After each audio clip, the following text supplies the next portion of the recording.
Hey guys, if you follow me on Instagram, you probably know that my turtle died today. And I was going to be honest with everybody, so I went ahead and told everybody what happened. Quite a few people jumped on the opportunity to rip me apart, which sucked. You know, it sucks when you just lost a pet that's really important to you, a pet that you care a lot about, and then people just try to rip you apart. You know, they just try to make you feel like crap, even more so than you already do. But here's what happened. Today it's a high of 75. I just asked my wife what it was. She told me today's forecast was cloudy with a high of 75. So obviously, if you put a turtle outside, they're not going to get overheated. I put them in an upside down plastic tub, a very large plastic tub. The tub was probably, I don't know, 100 times, 300 times, who knows. It was like this big. It's a big tub, okay? Put it over the turtle. And I thought, you know, I should weigh this down so the dogs can't get to the turtle. You know, so like, you know, they won't attack the turtle or anything like that when we're not looking. I was thinking about the turtle's safety. But I didn't want to cut off the oxygen supply to the turtle. I didn't think that the turtle could breathe all the oxygen in the tub by the time I checked on him.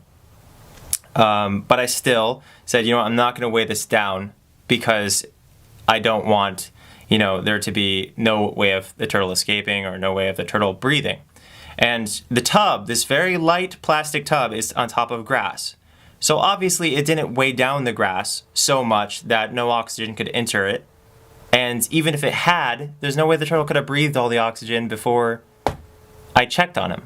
Anyway, so I thought it was safe, you know, a high of 75 degrees, and the container's not weighed down so oxygen can get inside and everything. I come back and the turtle's dead.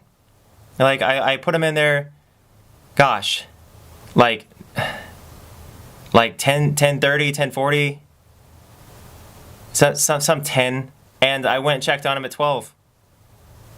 Yeah, 12:40. So he was in there, what, 2 hours? And he's dead. You know? It was confusing to me. And I was like, there's no way this turtle died in this weather. And because of the conditions, because the conditions were fine. I opened it up. It was the temperature was slightly higher. Like, I noticed that there was a heat difference. But the thing is, one, it's a desert turtle. And two, the heat wasn't overwhelming. It's a high of 75, people. So to everybody who's like freaking out and saying, you know, I killed the turtle, it's possible. It's possible that it died because of this it was inside this, you know, container for 2 hours, maybe even not even 2 hours. But what somebody I talked to said was maybe it was the screaming and the loud banging, because there was a lot of banging going on outside, a lot of construction and stuff. And it was very noticeable, the sounds, and it was surrounded by light. We're just thinking that maybe the turtle had a panic attack or something. That, or I killed the turtle through ignorance and stupidity. Anyway, the point, I don't know how that's ignorance and stupidity. I mean, I clearly thought this through. You know, it's confusing to me. I asked myself, did they have enough oxygen? Yes. Did they have the right temperature? Yes. Is it under sunlight? Why did I put the turtle out in the first place? So they could get sunlight, so they could be outside, so they could, like, it was nothing but good intentions. And of course, I'm the worst person in the world now, and of course, I feel like crap for it. You know, I had to bury my turtle today, so I'm not going to get another turtle. I feel like I've basically completely ruined my rights to own a turtle. Anyway, so that's the end of Turtle Thoughts and all that. I just wanted to explain in depth what happens. It's not like I put him out, you know, in 100-degree weather and put weights down so no oxygen could get in or anything like that. It was like literally hovering on the grass. So basically nothing makes sense right now. And I don't know. Anyway, and for anybody who wants to say, you know, I'm a cruel, horrible person for what I did to one animal, allegedly, I just want to remind you guys about the real world, okay? One, people make mistakes, and if that was a mistake, definitely, I take responsibility. But secondly, don't you dare act like you're perfect, okay? Live in the real world.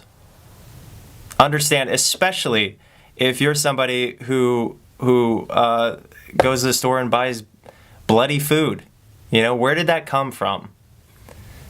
None of us are perfect. Okay? Not even vegans. Nobody's perfect.